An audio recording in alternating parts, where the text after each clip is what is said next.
Hello friends, आपका स्वागत है मेरे YouTube channel the digital oceans पर। आज आप लोग इस वीडियो में सीखने वाले हैं database design of blog website. हमने पहले पार्ट में ये देख लिया था, ब्लॉग वेबसाइट का सेटअप कर लिया था हमने पहले पार्ट में। ये हमारा सेकंड पार्ट है। इसमें हम सीखेंगे डाटाबेस डिजाइन। भाई ब्लॉग वेबसाइट में कितनी टेबल्स बनानी है, कौन कौन सी टेबल्स बनानी है, उसमें कैसे रिलेशनशिप क्रिएट करना है, इन चीजों के बारे में जानेंगे। तो ये हमारी थीम थी। तो डेटाबेस जब भी हम डिजाइन करते हैं, कुछ टेबल्स तो कॉमन होती हैं ब्लॉग्स की, कुछ कॉलम्स, कुछ टेबल्स, ये डिपेंड करता है हमारी रिक्वायरमेंट पे कि हमें वेबसाइट में क्या क्या रखना है। तो देखो, कुछ कॉमन टेबल्स हैं जो मैंने ऑलरेडी स्ट्रक्चर बना रखा है। सबसे पहली टेबल होती है कैटेगरी। कैटेगरी क्या होता है? जब भी हम कोई ब्लॉगिंग वेबसाइट या कोई न्यूज की वेबसाइट हम बनाते हैं, तो उसमें सबसे इम्पोर्टेंट रोल होता है कैटेगरी का। कि भाई कुछ भी कंटेंट लिखेंगे वो किसी न किसी कैटेगरी का तो होगा। जैसे कि अगर मैं कोई ब्लॉग लिखता हूँ तो वो अगर मैं वेब डिजाइनिंग से रिलेटेड कोई ब्लॉग लिखता हूँ तो वो क्या हुआ, वेब डिजाइनिंग कैटेगरी का हुआ। अब इसमें और मोर स्पेसिफिक हो सकता है कि वो ब्लॉग HTML का है कि जावास्क्रिप्ट का है, तो वो ब्लॉग क्या होगा, उस पर्टिकुलर कैटेगरी में भी जाएगा, उसकी पेरेंट कैटेगरी में भी जाएगा। तो सबसे पहली टेबल हमारी बनती है ब्लॉग में कैटेगरी की टेबल। अब इसमें कॉलम क्या क्या रखने हैं, क्योंकि बिगिनर्स को है ना, सबसे जो दिक्कत आती है वो यही आती है कि वो ये समझ नहीं पाते कि कितनी टेबल बनानी है, कैसे रिलेशन क्रिएट करना है, ये सारी चीज। तो ब्लॉगिंग में सबसे पहली टेबल होगी हमारी कैटेगरी। इसमें कॉलम होगा कैटेगरी आईडी, पेरेंट आईडी, क्योंकि कैटेगरी जो है वो मल्टीपल हो सकती है, जैसे कि वेब डिजाइनिंग के अंदर HTML, CSS, बूटस्ट्रैप, जावास्क्रिप्ट, ऐसे नेस्टेड लेवल कैटेगरी हो सकती है, तो उसमें हम पेरेंट आईडी बनाएंगे। थर्ड नंबर है टाइटल। आप इसे कैटेगरी नेम भी लिख सकते हैं, ये मैंने अपनी तरफ से नाम दे दिया टाइटल। टाइटल का मतलब है कैटेगरी का नाम। URL, जब भी हम कोई कैटेगरी बनाते हैं तो उसका अपना पेज भी बनता है। जैसे कि मान लो मेरे को ब्लॉग्स रीड करने हैं वेब डिजाइनिंग से रिलेटेड, तो मैं सिर्फ वेब डिजाइनिंग से रिलेटेड वेब डिजाइनिंग URL पे क्लिक करूंगा, उससे रिलेटेड ब्लॉग को पढ़ूंगा। तो जब भी हम कैटेगरी बनाते हैं तो उसका URL भी बनेगा। कंटेंट ये ऑप्शनल होता है कि हमें कंटेंट लिखना है कि नहीं लिखना। जनरली तो कैटेगरी का पेज होता है, उस पर ब्लॉग्स दिखाते हैं, लेकिन किसी किसी वेबसाइट में क्या होता है, समरी टाइप, उसका 200-300 वर्ड का कंटेंट भी होता है, तो ये ऑप्शनल कॉलम है। SEO टाइटल, जब भी हम कैटेगरी बनाएंगे तो उसका अपना SEO टाइटल क्या होगा। जैसे सब देख रहे हैं, ये सब कैटेगरी है। ये जो लिखा हुआ टेक, फैशन, फूड, ट्रैवल, ये सब जो आप देख रहे हैं सब कैटेगरी है। तो ये पहचान है कि भाई ये ब्लॉग जो है ट्रैवल कैटेगरी का है, ये वाला जो ब्लॉग है ये टेक कैटेगरी का है। तो कैटेगरी बहुत इंपॉर्टेंट है। उसके बाद SEO title, SEO point of view से SEO टाइटल क्या रखना है, SEO डिस्क्रिप्शन क्या रखनी है। उसके बाद ये दो जो कॉलम है, ये दोनों कॉलम हमेशा कॉमन होते हैं हर टेबल में, और ये बनाना भी चाहिए। ये दोनों कॉलम का काम ये होता है, क्रिएटेड एड का मतलब है कि कैटेगरी कब बनाई गई, कौन से तारीख को, कितने बजे। अपडेटेड एड का मतलब उस कैटेगरी में अपडेट कब हुआ, कितने तारीख को, कितने बजे। तो ये दोनों कॉलम कॉमन होते हैं, लेकिन इसको बनाना चाहिए, मैंडेटरी रखो कि जब भी आप कोई टेबल बना रहे हो, जैसे हमारे PHP फ्रेमवर्क में लारावेल में, उसमें तो मैंडेटरी होता है कि भाई ये दो कॉलम बनेंगे ही बनेंगे। तो ऐसे आप PHP में भी बेस्ट प्रैक्टिस के लिए जब भी आप कोई टेबल बनाओ तो दो कॉलम मैंडेटरी रखो, क्रिएटेड एड और अपडेटेड एड। इससे रिकॉर्ड रहता है कि भाई ये कैटेगरी हमने इस टाइम बनाई थी, ये कैटेगरी लास्ट अपडेट ये अब हुई थी। तो पहली टेबल हो गई हमारी कैटेगरी। अभी हम बनाएंगे इसे PHP माइडवील में, पहले टेबल्स को समझिए। सेकंड टेबल हमारी टैग्स। अब देखो, बिगिनर्स जो है, बिगिनर्स को तो काफी पता ही नहीं होगा टैग्स क्या है, और खासकर स्टूडेंट जो है कंफ्यूज रहते हैं टैग्स और कैटेगरी के बीच में। कैटेगरी और टैग्स के बीच में आपको कंफ्यूज नहीं होना है। कैटेगरी और टैग से सबसे पहला डिफरेंस ये होता है कि कैटेगरी मल्टीपल हो सकती है, नेस्टेड हो सकती है, मतलब पेरेंट चाइल्ड का रिलेशन हो सकता है कैटेगरी में। लेकिन टैग में ऐसा कुछ नहीं होता, टैग बड़ा ही स्पेसिफिक, बड़ा ही पर्टिकुलर होता है। दूसरा, कैटेगरी के अंदर ब्लॉग्स आते हैं और टैग्स के अंदर क्या होता है, टैग्स बड़ा ही पर्टिकुलर टाइप होता है। अगर मैं आपको समझाऊं, जैसे कि मान लो एक ब्लॉग हमने डाला, जावास्क्रिप्ट का ब्लॉग डाला, तो वो क्या होगा, वो वेब डिजाइनिंग कैटेगरी में जाएगा और जावास्क्रिप्ट कैटेगरी में जाएगा, दो कैटेगरी में ब्लॉग चलाना। लेकिन जब उसके टैग्स बनेंगे ना, टैग्स उससे रिलेटेड बनेंगे, जैसे कि JavaScript best practice, JavaScript tips, इस तरीके के जो वर्ड्स यूज होंगे वो कहलाएंगे टैग्स। जैसे आपको दिखाता हूँ मैं, अब देखना कई वेबसाइटों में होता है, ये देखो टैग्स, इसमें कुछ नाम उसने दे रखे हैं, ट्रैवल हिस्ट्री, फैशन वर्ल्ड। तो जो भी ब्लॉग लिखा जाता है ना, उससे रिलेटेड जो वर्ड्स होते हैं उसको हम डाल देते हैं टैग्स में। ऐसे वर्ड्स जो सर्चेबल हो, मतलब टैग्स का जनरली यूज यही होता है, एसईओ पॉइंट ऑफ व्यू से टैग्स को बनाया जाता है। तो कैटेगरी और टैग में मेन डिफरेंस यही है कि कैटेगरी जो है वो नेस्टेड लेवल हो सकती है, टैग्स नेस्टेड लेवल नहीं है। इसलिए इसका टेबल का स्ट्रक्चर बिल्कुल सेम होता है, सिर्फ इसके अंदर पेरेंट आईडी नहीं होती। टैग आईडी जैसे कैटेगरी आईडी थी, title, URL, content, SEO title सब कुछ सेम रहेगा, सिर्फ और सिर्फ पेरेंट आईडी नहीं रखनी। तो ये हो गई हमारी सेकंड टेबल, टैग्स। अब आते हैं थर्ड नंबर की टेबल। थर्ड नंबर की टेबल है यूजर्स। यूजर्स कि भाई वो ब्लॉग डाला किसने। जब भी हम कोई ब्लॉगिंग वेबसाइट बनाते हैं, अगर देखो सिंगल पर्सन, मतलब आप पर्सनल यूज के लिए ब्लॉगिंग वेबसाइट बना रहे हो तो ये टेबल बनाने की आपको जरूरत नहीं है। लेकिन आप ऐसी वेबसाइट बना रहे हो जिसपे आप खुद भी ब्लॉग डालोगे, या फिर नंबर ऑफ ब्लॉगर्स के साथ आप जुड़ोगे, उनसे भी ब्लॉग डलवाओगे, या फिर आप ओपन सोर्स रखोगे जैसे कि भाई कोई भी आए रजिस्टर करे और वो ब्लॉग डाल सके, तो नंबर ऑफ तरीके होते हैं। उसके लिए हम एक यूजर्स टेबल बनाते हैं। आप जब भी देखोगे ब्लॉग जब भी डलता है, इसमें आता है ऑथर का नाम, इसमें ये देखो यार, ये आ रहा है ना ऑथर का नाम, और ऑथर का प्रोफाइल, ऑथर की इमेज, ऑथर के बारे में कि ये ब्लॉग किस ऑथर ने लिखा है। जब क्योंकि होता क्या है, जब जैसे मान लो 4-5 ऑथर है, अब किसी ऑथर का ब्लॉग ज्यादा अच्छा लिखा हुआ है तो लोग उसकी तरफ ज्यादा अट्रैक्ट हो जाते हैं, मेरे को सिर्फ इसी ऑथर के ब्लॉग्स पढ़ने हैं। तो इस केस में यूजर्स टेबल भी काफी यूजफुल होते हैं जब हम ब्लॉगिंग वेबसाइट को ऑथर पॉइंट ऑफ व्यू से लेके जाते हैं। तो उसकी टेबल के लिए ऑथर भी बोल सकते हो आप, जैसे यूजर स्लैश ऑथर। तो इसके लिए हम बनाएंगे यूजर आईडी, उसका first name, middle name, last name, mobile, email, उसका पासवर्ड, इंट्रोडक्शन उसके बारे में, प्रोफाइल का मतलब उसका डेजिग्नेशन कि वो है क्या, उनका प्रोफाइल क्या है। स्टेटस का मतलब है कि उस यूजर को एक्टिव रखना है कि इनएक्टिव रखना। मान लो किसी ने रजिस्टर्ड किया, किसी यूजर ने या हमने उसे रजिस्टर्ड किया और कुछ समय बाद वो हमारे लिए काम नहीं करता, हमारे ब्लॉग नहीं लिखता, तो उसको इनएक्टिव कर देंगे। तो इसलिए ये कॉलम है स्टेटस, एक्टिव रखना है कि इनएक्टिव रखना है। उसके बाद इसमें देखो एक कॉलम एक्स्ट्रा है, लास्ट लॉगिन। क्रिएटेड अपडेटेड तो कॉमन है, मैंने बताया।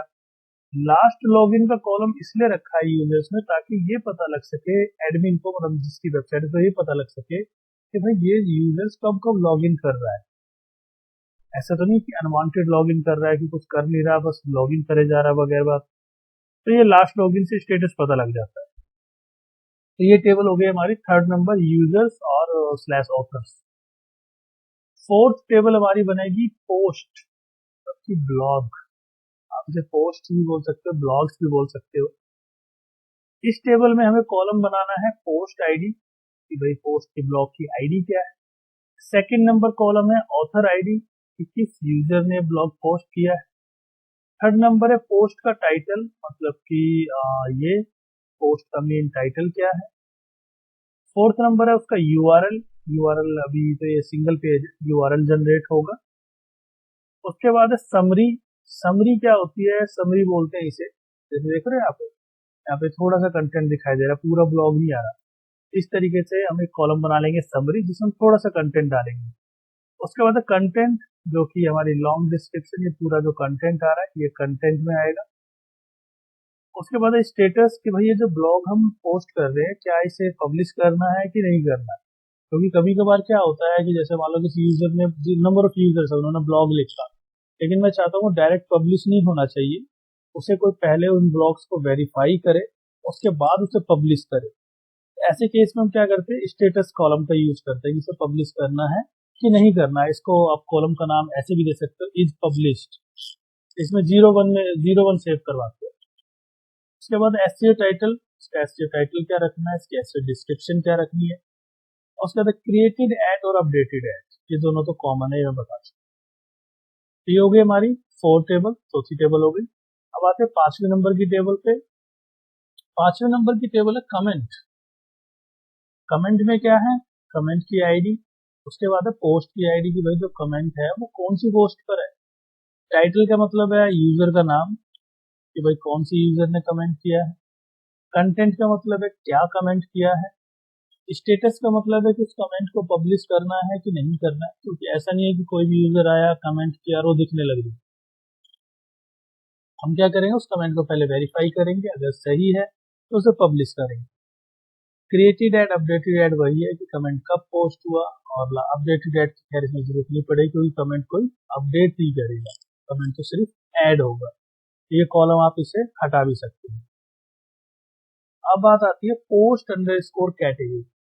अब देखो ये टेबल क्यों बनाई पोस्ट अंडरस्कोर कैटेगरी, क्योंकि देखो जब हम ब्लॉग डालते हैं, कोई मेरे से एग्जांपल बताया कि मैं वेब डिजाइन, मैं जावास्क्रिप्ट का अगर ब्लॉग डाल रहा हूँ या सीएसएस का कोई ब्लॉग डाल रहा हूँ, तो वो सीएसएस कैटेगरी में तो जाएगा, लेकिन वो वेब डिजाइन कैटेगरी में भी जाएगा क्योंकि उस कैटेगरी का भी ब्लॉग वो।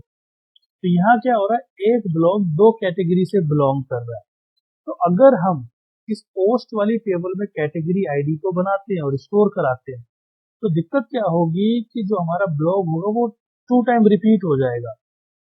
भाई 2 बार आईडी स्टोर होगी, 2 बार रिपीट हो जाएगा। तो उसके लिए उसको मतलब हमारे जो कॉलम मतलब जो रो है वो रिपीट ना हो, जो हमारा ब्लॉग है वो रिपीट ना हो, टेबल में डाटा रिपीट ना हो, उसके लिए हमने क्या करा, एक अलग से टेबल बनाई पोस्ट अंडरस्कोर कैटेगरी। ये इसका कनेक्शन हो रहा है हमारी पोस्ट टेबल से और कैटेगरी टेबल से, दोनों टेबल का एक कॉमन टेबल आप कह सकते हो। इसमें क्या हो रहा है, इसमें हम स्टोर करेंगे पोस्ट की आईडी और कैटेगरी की आईडी, कि भाई ये वाली पोस्ट की आईडी है और ये इन कैटेगरीज में है। तो यहाँ पे क्या हो रहा है, सिर्फ हम उसकी आईडी को रख रहे हैं और डाटा उन दोनों में सेपरेट पड़ा हुआ है। तो यहाँ पे ये क्या हो रहा है, पोस्ट और कैटेगरी इन दोनों टेबल का कनेक्शन है पोस्ट अंडरस्कोर कैटेगरी, ऐसी सेम पोस्ट अंडरस्कोर टैग है। तो ये दोनों टेबल बड़ा मेन होता है, ये मतलब बिगनर्स जो इसमें मिस्टेक कर जाते हैं। अगर आप ये टेबल नहीं बनाओगे तो क्या होगा, आपका डाटा रिपीट होगा बार बार। भाई आप एक ब्लॉग डाल रहे हो, वो सीएसएस से बिलोंग कर रहा है और वो वेब डिजाइनिंग का भी है, और आप ब्लॉग टेबल में ही कैटेगरी आईडी स्टोर करवा रहे हो, तो 2 टाइम कैटेगरी आईडी स्टोर होगी, 2 टाइम आपका ब्लॉग भी रिपीट हो जाएगा। तो उस रिपीटेंसी को कम करने के लिए पोस्ट अंडरस्कोर कैटेगरी टेबल जो है वो काफी सही है। ऐसे ही आपका हो गया पोस्ट अंडरस्कोर टैग।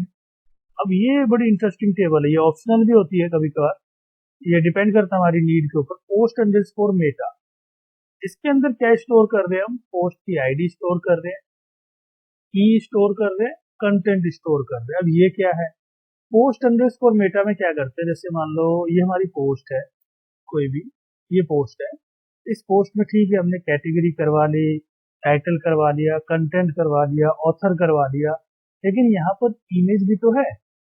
और जब अंदर जाते हैं तो सॉरी, बड़ी इमेज भी है, अंदर बड़ी इमेज भी है। तो इस तरीके के लिए मतलब इमेज कोई भी एक्स्ट्रा मतलब ऐसा लग रहा है कि कुछ एक्स्ट्रा चीजें सेव करवानी है ब्लॉक टेबल से रिलेटेड, उसके लिए हम टेबल बना लेते हैं पोस्ट अंडरस्कोर मेटा।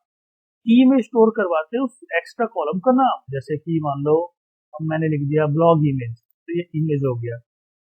मैंने लिख दिया थंब इमेज, तो थंब इमेज हो गया। मैंने लिख दिया होम पेज, सो मतलब होम पेज पे दिखाना है ब्लॉग की नहीं दिखाना। इस तरीके के जो भी एक्स्ट्रा मतलब आपको लग रहा है कि ब्लॉग से रिलेटेड कुछ एक्स्ट्रा चीजें सेव करवानी है, तो उसके लिए पोस्ट अंडरस्कोर मेटा जो टेबल है वो काफी सुटेबल है। तो ये कुछ नंबर ऑफ टेबल्स हैं जो हमें बनानी है अपनी इस वेबसाइट के लिए। तो इसको हम क्रिएट कर लेते हैं वन बाय वन। तो चलते हैं लोकल होस्ट PHP माई एडमिन पे, थोड़ा सा स्लो खुल रहा है।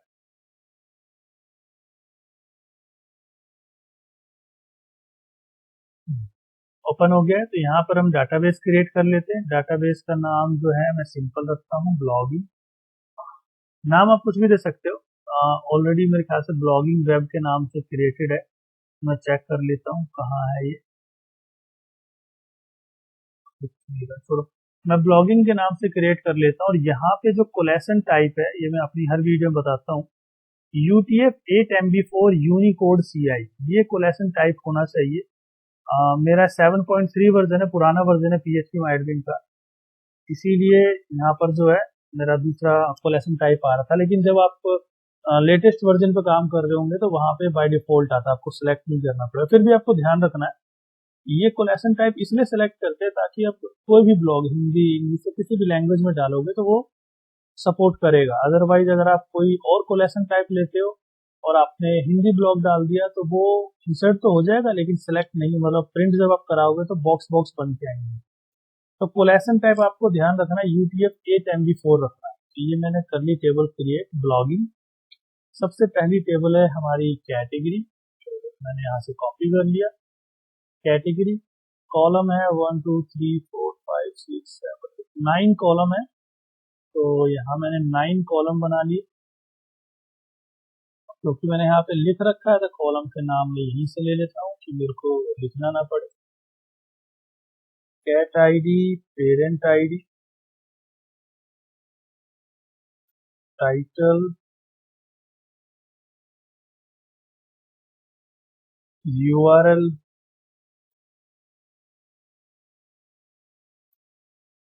Content, SEO title, SEO description,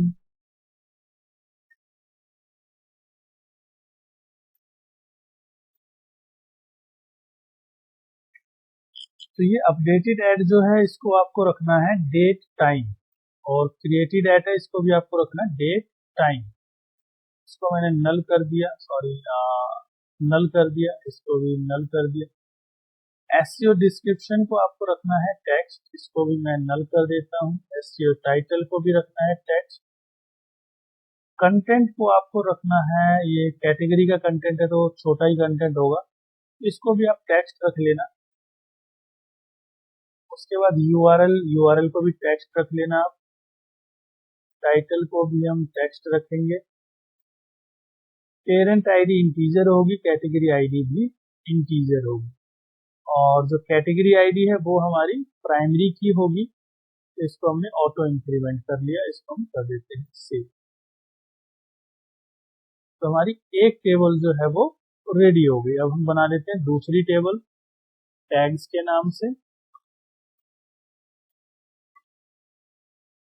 इसमें कॉलम है आपके 1 2 3 4 5 6 7 8 कॉलम है, तो इसमें हम 8 कॉलम बना लेते हैं। कॉलम यहीं से कॉपी पेस्ट कर लेते हैं। Tag ID,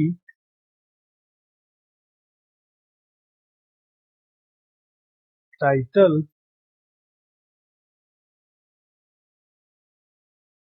URL,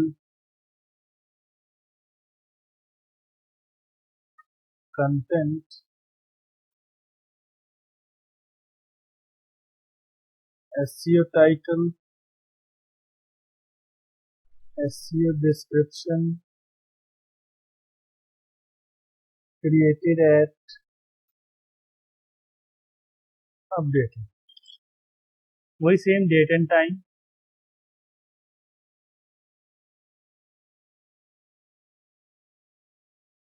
SEO description text text और ये भी टेक्स्ट,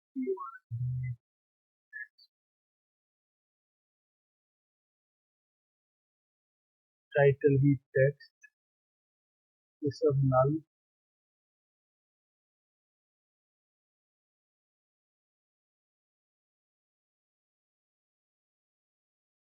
और ये कर दिया हमने ऑटो इंक्रीमेंट।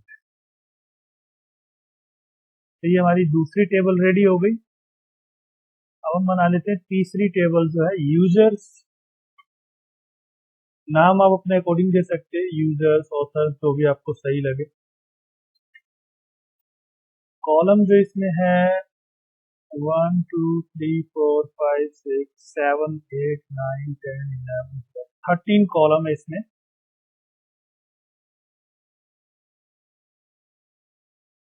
सबसे पहला कॉलम है यूजर आईडी, फिर है आपका first name, middle name, last name, mobile,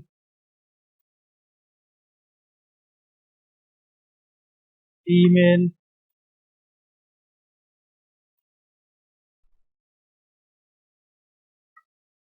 password,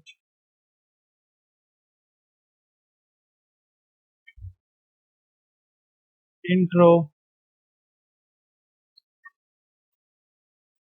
profile, status, created at, updated at और लास्ट लॉगिन। तो सब में डेट एंड टाइम आ जाएगा इन तीनों में। तो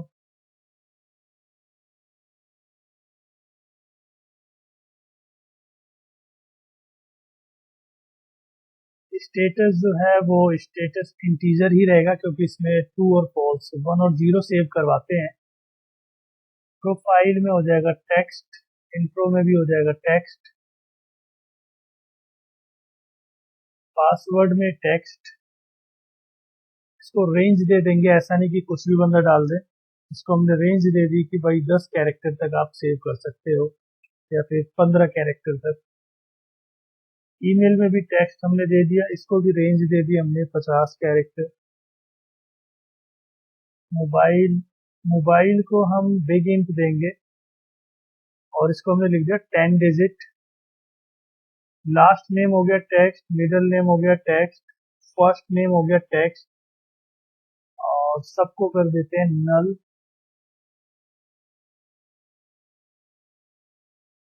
ये हो जाएगा ऑटो इंक्रीमेंट,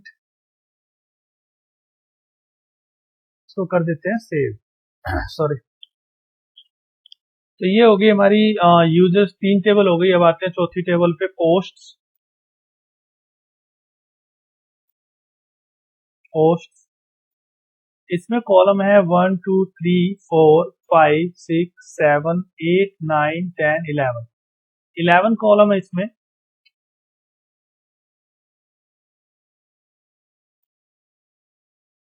पहला कॉलम है पोस्ट आईडी, दूसरा कॉलम है ऑथर आईडी, यूजर आईडी आप लिख सकते हैं, यूजर आईडी ही लिख देते हैं, वो ज्यादा सही रहेगा, यूजर आईडी। तीसरा कॉलम है टाइटल, चौथा कॉलम है यूआरएल, समरी,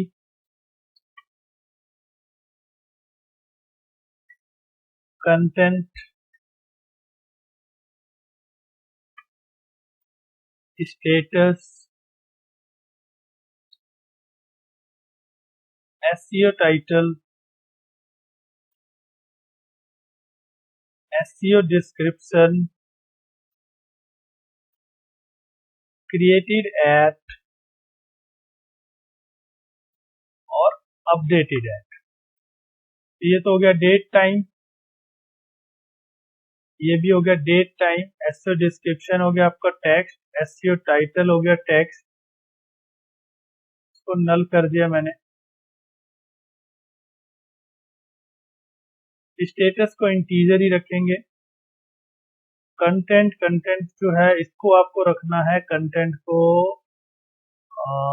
लॉन्ग टेक्स्ट रखना है इसको, क्योंकि लॉन्ग टेक्स्ट की रेंज ज्यादा होती है, इसमें हम ज्यादा से ज्यादा कंटेंट स्टोर कर सकते हैं। समरी को टेक्स्ट रखना है क्योंकि इसमें लिमिटेड कंटेंट स्टोर करना है। यूआरएल को भी टेक्स्ट रखना है, टाइटल को भी टेक्स्ट रखना है। यूजर आईडी इंटीजर रहेगी क्योंकि हम आईडी स्टोर करा रहे हैं। और ये हो जाएगा हमारा ऑटो इंक्रीमेंट। ये हमारी पोस्ट की टेबल हो गई। अब आते हैं कमेंट टेबल पे। इसमें कॉलम है 1 2 3 4 5 6 7 कॉलम है इसमें। 7। तो ये हो गया हमारा सबसे पहला कॉलम, कमेंट आईडी। मैंने कॉम आईडी लिखा है, आप कॉलम का नाम अपने अकॉर्डिंग रख सकते हैं जैसा आपको समझ में आए। Post ID, title, content, status, created at, updated at. Post ID हमारी जो है वो इंटीजर रहेगी, टाइटल हो जाएगा टेक्स्ट, कंटेंट हो जाएगा टेक्स्ट और स्टेटस होगा 01, क्रिएटेड एट हो जाएगा डेट टाइम, ये भी हो जाएगा डेट टाइम। तो इस सबको कर देंगे नल।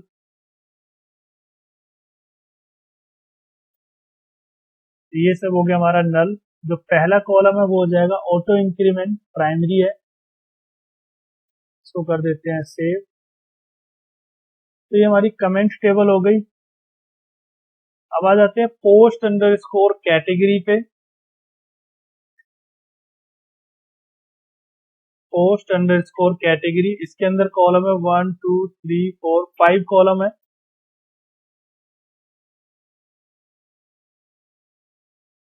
पहला कॉलम है, इसको मैं देता हूं पोस्ट कैट आईडी, इस तरीके से नाम दे दिया मैंने इसे कुछ। उसके बाद है पोस्ट आईडी, उसके बाद है कैटेगरी आईडी, फिर है आपका क्रिएटेड एट, अपडेटेड एट, ये हो गया आपका डेट टाइम,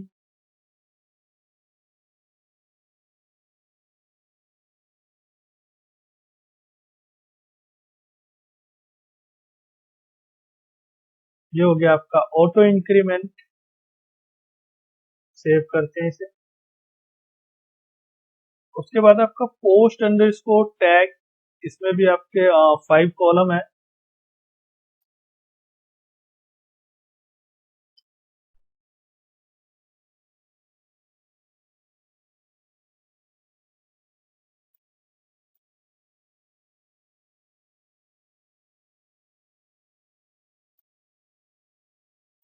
ये हो गया आपका पोस्ट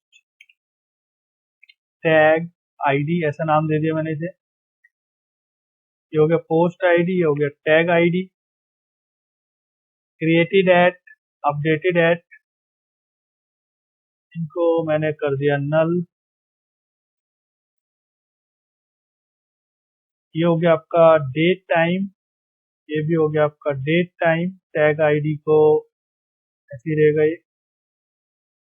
पहले वाले को मैंने कर दिया ऑटो इंक्रीमेंट। देखो मैं नल यहाँ पे इसलिए कर रहा हूँ ताकि अगर मैं कोई चेक करना चाहूँ, मतलब ब्लैंक डाटा डाल के या फिर जैसे भी पोस्ट मतलब सीधा सबमिट करके देखना चाहूँ, तो या आप अपने अकॉर्डिंग रख सकते हैं। अगर आप चाहते हो कि नहीं मेरे को नल नहीं रखना, नल का मतलब है कि एम्प्टी भी ले लेगा। अगर आप चाहते हो नहीं भाई मैंडेटरी है कि इसमें डाटा आना ही चाहिए, तो आप इसको नॉट नल कर सकते हो। तो हो गया पोस्ट अंडरस्कोर टैग। अब लास्ट टेबल है हमारी पोस्ट अंडरस्कोर मेटा टेबल। इसमें कॉलम है हमारे पास 1 2 3 4 5 6 कॉलम है। इसको मैंने लिख दिया पोस्ट मेटा आईडी। उसके बाद है पोस्ट आईडी, उसके बाद मैंने नाम दे दिया इसको पोस्ट की, नाम दे दिया मैंने इसे। पोस्ट वेल नाम दे दिया मैंने इसे। उसके बाद है आपका क्रिएटेड एट और अपडेटेड एट। ये आपका डेट टाइम हो गया। पोस्ट वेल में हो गया टेक्स्ट, पोस्ट की में भी टेक्स्ट, और ये सब हो गए नल।